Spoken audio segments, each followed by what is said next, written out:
రాజకీయాలన్నీ వ్యూహకర్తల చుట్టూ అండదండల విషయంలో కానీ వ్యూహకర్తల విషయంలో కానీ టీడీపీ కనీసం విపక్ష హోదా కూడా లేని జగన్ ఢీకొట్టడం అంటే మావిగన్ అస్త్రం సంధించిన తీరు ఇలాంటి మోడల్ తీసుకొచ్చాడు. ఎలా కంటైన్ చేయాలి అని అర్థం కాక జగన్ కోసం ఎవరు వ్యూహరచన చేస్తున్నారు? సమాధానం మీడియా, మంది మార్బలం, పార్టీలు అన్నీ ఒకవైపు, జగన్ మాత్రమే. ఎదురులేని అధికారం, మీడియా బలం, వ్యవస్థల అండదండలు అన్నిటికీ మించి చంద్రబాబు కోరుకున్నట్టుగా పార్లమెంటు చట్ట సవరణ చేసి గెజిట్ రిలీజ్ అవ్వడానికి కొద్ది రోజుల ముందు జగన్ వ్యూహాత్మకంగా మావిగన్ అస్త్రాన్ని సంధించడం చూశాం కదా. మావిగన్ ఎఫెక్ట్ గన్ కంటే భీకరంగా ఒక ప్రస్ఫుటమైన విస్ఫోటనంగా ఏపీ రాజకీయాల్లో కనపడుతూ ఉంది కదా. ఇంతటి ప్రభావాన్ని ఎలా చూపించగలిగారు? ప్రత్యర్థులకేమో అధికారం ఎదురు లేకుండా ఉంది, కేంద్రం వరకు అండదండలు ఉన్నాయి. మీడియా అటువైపే గంపగుత్తగా కాపలా కాస్తున్నట్టుగా వ్యవహరిస్తూ ఉంది. వ్యవస్థలన్నీ అటువైపే ఉన్నా గానీ జగన్ ఒక్క అస్త్రంతో ఇలాంటి వ్యూహాన్ని ఎలాగా చర్చనీయం చేయగలిగారు? రాష్ట్రం ముందుకి బలమైన ఆల్టర్నేటివ్ని, తిరుగులేని చర్చని ఎలా తీసుకురాగలిగారు? జగన్ ఆలోచనల వెనుక వ్యూహం ఎవరిది? వైసీపీ కోసం, జగన్ కోసం వ్యూహరచన ఎవరు చేస్తున్నారు? చర్చిద్దామా? వివరాలేంటో చూద్దామా? ఎవరి బలాబలాలేంటో ఏపీ రాజకీయాల్లో పోలరైజ్ అయిన రెండు ఐడియాలజీల్లో ఎవరి కెపాసిటీ, శక్తి, యుక్తులెంతో డీటెయిల్డ్గా చూద్దాం. ఇది ప్రస్తుత రాజకీయాన్ని ప్రభావితం చేస్తున్న ఈక్వేషన్స్ ని ఎక్స్ప్లెయిన్ చేసే వీడియో. Don't miss this till the end.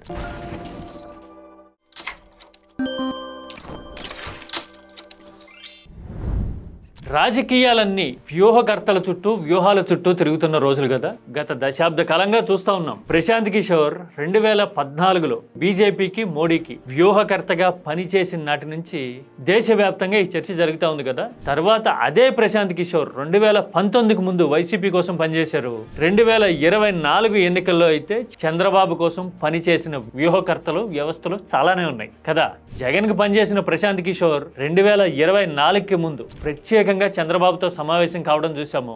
Congress కి వ్యూహకర్తగా ఉన్న సునీల్ కనుగోలు కూడా చంద్రబాబు కోసం, టీడీపీ కోసం కొంతకాలం 2024 ముందు పనిచేసిన మాట వాస్తవం. రాబిన్ శర్మ లాంటి పేర్లు ఇంకొన్ని వినపడ్డాయి, ఇప్పటికీ వినపడుతూనే ఉంటాయి. వీటన్నిటికీ తోడు మీడియా సంస్థల అండదండలు పుష్కలంగా ఉన్న పార్టీ టీడీపీ కదా. మీడియా సంస్థలే వ్యూహకర్తలుగానే పనిచేస్తాయి. పబ్లిక్ పల్స్ ఇలా ఉంది అని టీడీపీకి చెప్పేస్తూ ఉంటాయి. లేదంటే గనక టీడీపీకి అనుకూలంగా పబ్లిక్ పల్స్ ని మలచడానికి పొలిటికల్ ఎజెండాని జనం మీదకి వదులుతూ ఉంటుంది మీడియా టీడీపీ కోసం. ఇది ఓపెన్ సీక్రెటే కదా. అంటే మంది మార్బలం విషయంలో కానీ, అండదండల విషయంలో కానీ, వ్యూహకర్తల విషయంలో కానీ టీడీపీకి అసలు కొదవే లేదు. పైగా ఇప్పుడు ఎన్డీఏలోకి తిరిగి వచ్చి మళ్ళీ ప్యాచప్ చేసుకుని అధికారంలో భాగస్వామిగా ఉన్న తర్వాత కేంద్రం వరకు అధికారంలో కూడా భాగస్వామ్యం ఉంది టీడీపీకి. ఇంత రీసోర్సు, తిరుగులేని అధికారం ఉన్న టీడీపీని కనీసం విపక్ష హోదా కూడా లేని జగన్ ఢీకొట్టడం అంటే ఆషామాషి వ్యవహారమా? మామూలు లెక్కల ప్రకారం చూస్తే జగన్ మాట్లాడింది జనంలోకి వెళ్ళడం, వినపడమే గగనం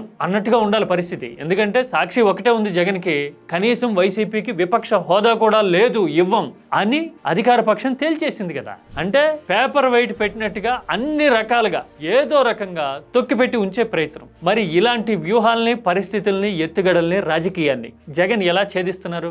మావిగన్ అస్త్రం సంధించిన తీరు చూస్తే తెలిసిపోలా. పైగా టైమింగ్ చూడండి. అమరావతి కోసం చట్ట సవరణ చేయండి అని విజ్ఞప్తి చేస్తాము అంటూ బలమున్న, అనుకూలంగా ఉన్న శాసనసభను మాత్రమే సమావేశపరిచి, మండలిని సమావేశపరచలా, శాసనసభను మాత్రమే సమావేశపరిచి తీర్మానాన్ని ఢిల్లీకి పంపి పార్లమెంట్లో చర్చకి రంగం సిద్ధం చేసిన తరుణంలో జగన్ మీడియా ముందుకు వచ్చి ఏం మాట్లాడారు? అమరావతికి 1,00,000 కోట్లు ఆల్రెడీ ఖర్చు అవుతున్నారు, ఇంకొక 50,000 ఎకరాలు సమీకరిస్తే మరో 1,00,000 వెరసి 2,00,000 కోట్లు బేసిక్ ఇన్ఫ్రాస్ట్రక్చర్ క్రియేట్ చేయడం కోసం ఈ 1,00,000 ఎకరాలలో 2,00,000 కోట్లు కావాలి అని వీళ్ళు చెప్పిన లెక్కల ప్రకారం ఇదిగో ఇలా చెప్పారు.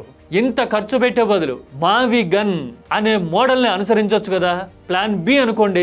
పోనీ ప్లాన్ బి మేము మీకు ఇచ్చాం కదా. మచిలీపట్నం టు విజయవాడ టు గుంటూరు మొత్తం క్యాపిటల్ ఏరియా కింద డిక్లేర్ చేయండి ఇలా అంటూ మచిలీపట్నం, విజయవాడ, గుంటూరు అనుసంధానంగా ఈ 110 కిలోమీటర్ల రేడియస్ ప్రాంతాన్ని, ఆల్రెడీ అర్బనైజేషన్ జరిగిన ఏరియాని దాదాపు 50 లక్షల జనాభా ఈ ప్రాంతంలోనే ఉన్నారు కాబట్టి ఈ ప్రాంతాన్ని గనక రాజధానిగా చేసుకుంటే ఖర్చు తగ్గుతుంది, అమాంతం అభివృద్ధి వేగం పుంజుకుంటుంది, మధ్య కోస్తా జిల్లా రాష్ట్రాన్ని గ్రోత్ ఇంజిన్ లాగా నడిపిస్తుంది కదా అని ప్రపోజ్ చేసిన మోడల్ చూస్తే అధికారంలోను, వ్యవస్థల్లోను, మీడియాలోను ప్రకంపనలు వచ్చిన మాట వాస్తవం కదా. ఇలాంటి మోడల్ తీసుకొచ్చాడు, దీన్ని ఎలా కంటైన్ చేయాలి అని అర్థం కాక బీతిల్లిపోయిన పరిస్థితి కదా. పైపెచ్చు ఆ పేరుని ప్రతిపాదించడంలో కూడా ఒక పొలిటికల్ టింజ్ టచ్ అనేది కనపడుతుంది. మచిలీపట్నం, విజయవాడ, గుంటూరు మావి గన్ 3 ప్రాంతాలను కలుపుతూ తన పేరు కూడా గుర్తొచ్చేలాగా చివరిలో మావిగన్ జగన్ అన్నట్టుగా ప్రతిపాదించడమే కాదు, మావిగన్ అంటే జగన్ గుర్తొస్తాడేమో,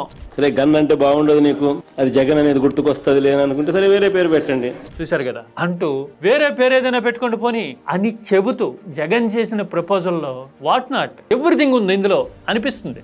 అర్బనైజేషన్ జరిగిన ప్రాంతం, అభివృద్ధి కోణంలో చూస్తే పెద్దగా ఖర్చు అక్కర్లా, జనాభా పరంగా చూస్తే 50 లక్షలకు పైగా ఈ ప్రాంతంలోనే ఉన్నారు, అంటే 10వ వంతు జనాభా ఈ ప్రాంతంలోనే ఉన్నారు. పైగా కృష్ణా, గుంటూరు జిల్లాలు వోకల్ గా దృఢంగా నిలబడే, మాట్లాడే, సూటిగా ఆలోచించే తత్వానికి పేరున్న ప్రాంతం. అందుకని ఆ సైకాలజీని కూడా టాక్టికల్ గా రాజకీయ అభివృద్ధి వ్యూహానికి ముడిపెట్టారు.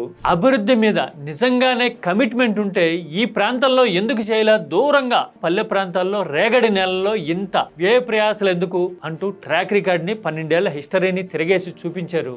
అన్నిటికీ మించి 2 లక్షల కోట్లు ఖర్చు అవుతుంది అమరావతిలో ల్యాండ్ అభివృద్ధి చేయడానికే, కానీ మావిగన్కి మాత్రం 10,000 కోట్లే అవుతుంది ఖర్చు. ఆల్రెడీ అక్కడే ఉన్న ఇన్ఫ్రాస్ట్రక్చర్ కు కేవలం 10,000 కోట్లు ఖర్చు పెడితే చాలు అని చెబుతూ ఇంత తక్కువ ఖర్చులో ఇన్ని ఎక్కువ ప్రయోజనాలు ఉన్నాయి అని కళ్ళ ముందు చూపిస్తూ ఆలోచన రేకెత్తించేలాగా ప్రస్తావించారు. అన్నిటికీ మించి అధికార పార్టీకి కొమ్ము కాసే మీడియా అసలు ఆలోచించడానికి, ఈ వ్యూహాన్ని ఎలా తిప్పికొట్టాలి అని తేరుకోవడానికే రోజుల తరబడి సమయం పట్టడాన్ని బట్టి చూస్తే జగన్ వ్యూహం ఎంత బలంగా తాకిందో అర్థమవుతుంది కదా. ఇప్పుడు మనం మాట్లాడుకున్న ఈ డైమెన్షన్స్ అన్ని చూస్తే కామన్ పబ్లిక్ కి న్యూట్రల్ అవగాహనతో ఆలోచించగలిగే వాళ్ళకి ఒక్కటే విషయం తడుతుంది. మరి ఆల్టర్నేటివ్ మోడల్ అమరావతికి దగ్గరలోనే ఉంది, పైగా 2 జిల్లాల్ని అభివృద్ధితో మిళితం చేసే ఐడియా ఇది. పోర్టు, సీపోర్టు లాంటి ఇన్ఫ్రాస్ట్రక్చర్ ఎలాగో ఉంది, ఇన్ని అడ్వాంటేజెస్ ఉండగా ఎందుకు పెట్టట్లా అనే ఆలోచన ఖచ్చితంగా వచ్చి తీరుతుంది.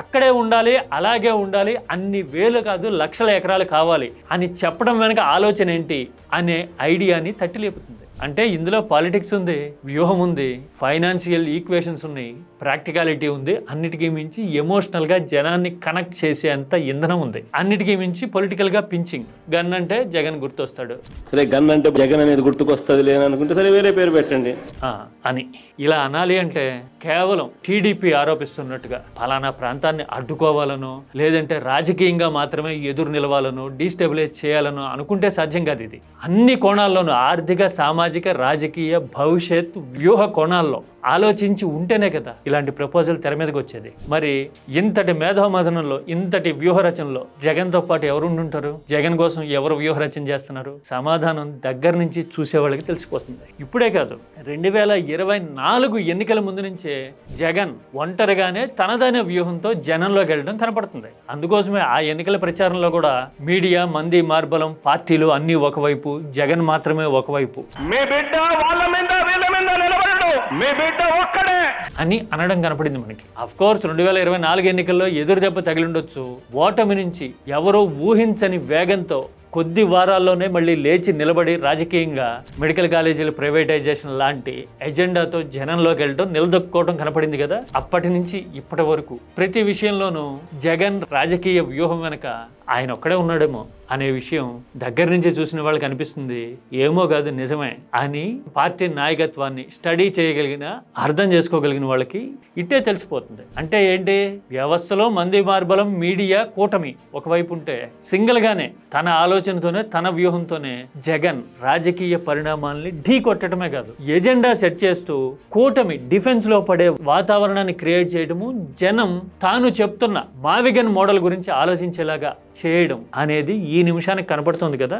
ఇది స్టార్టింగ్ పాయింట్ అనుకుంటే బహుశా ముందు మావిగన్ మోడల్ ఎందుకు సూటబుల్, ఎంతమంది పార్టిసిపేషన్ ఇందులో ఉంటుంది, ఎంత ప్రయోజనకరం, ఎంత తక్కువ ఖర్చులో అవుతుంది, లాంటివన్నీ జనానికి అర్థమవుతున్న కొద్దీ ఈ ఇంపాక్ట్ సర్ఫేస్ కావటం మొదలవుతుందేమో. అందుకోసమే మీడియా సంస్థలు చాలా వ్యూహాత్మకంగా అలాంటి చర్చని సాధ్యమైనంత ఆలస్యం చేసేందుకు భార్యలకి పెళ్లిళ్లు చేయడం, కట్టుకున్న దాన్ని పెళ్లి సంబంధాలు చూడడానికి కూడా వెరవని లాంటి పనికిమాలిన ఆరోపణలు చేస్తూ చర్చను దారి మళ్లించేందుకు తుచ్చమైన ప్రయత్నాలు చేయడం కనపడతా ఉంది కదా. ఇవన్నీ చూస్తే ఏమర్థమవుతోంది, పార్టీ పరంగానే కాదు, నాయకత్వం పరంగానే కాదు, ఆలోచన వ్యూహం పరంగా కూడా జగన్ ఒక్కడే ఒకవైపు ఉంటే కూటమి వ్యవస్థలు, మీడియా యంత్రాంగం అంతా మరో పక్కన నిలబడి ఏకమై ఉండి కూడా ఎదుర్కోవడానికి ఆపసోపాలు పడే పరిస్థితి వస్తూ ఉంది. అంటే జనం జగన్ వైపు మొగ్గుతున్నారు అని అనుకోవాలా. అందుకే కూటమిలో ఇంత ఉలికిపాటు కనపడే పరిస్థితి వచ్చిందా. మరి ఈ లెక్కను చూస్తే వచ్చే 3 ఏళ్లలో ఈ మావిగన్ triangle, Machilipatnam, Vijayawada, Guntur triangle AP రాజకీయాల్లో ఎలాంటి ప్రకంపనలు రేపే అవకాశం ఉంది, ఎవరి వ్యూహం పైచేయి సాధిస్తుంది, జగన్ వ్యూహమా, కూటమి స్ట్రాటజీనా? ఇప్పుడు ఇండికేషన్స్ చూస్తుంటే, వస్తున్న రియాక్షన్స్ చూస్తుంటే ఏమర్థమవుతుందో నిర్మాణాత్మకంగా పార్లమెంటరీ లాంగ్వేజ్లో మాట్లాడుకుందాం. కామెంట్ చేయండి.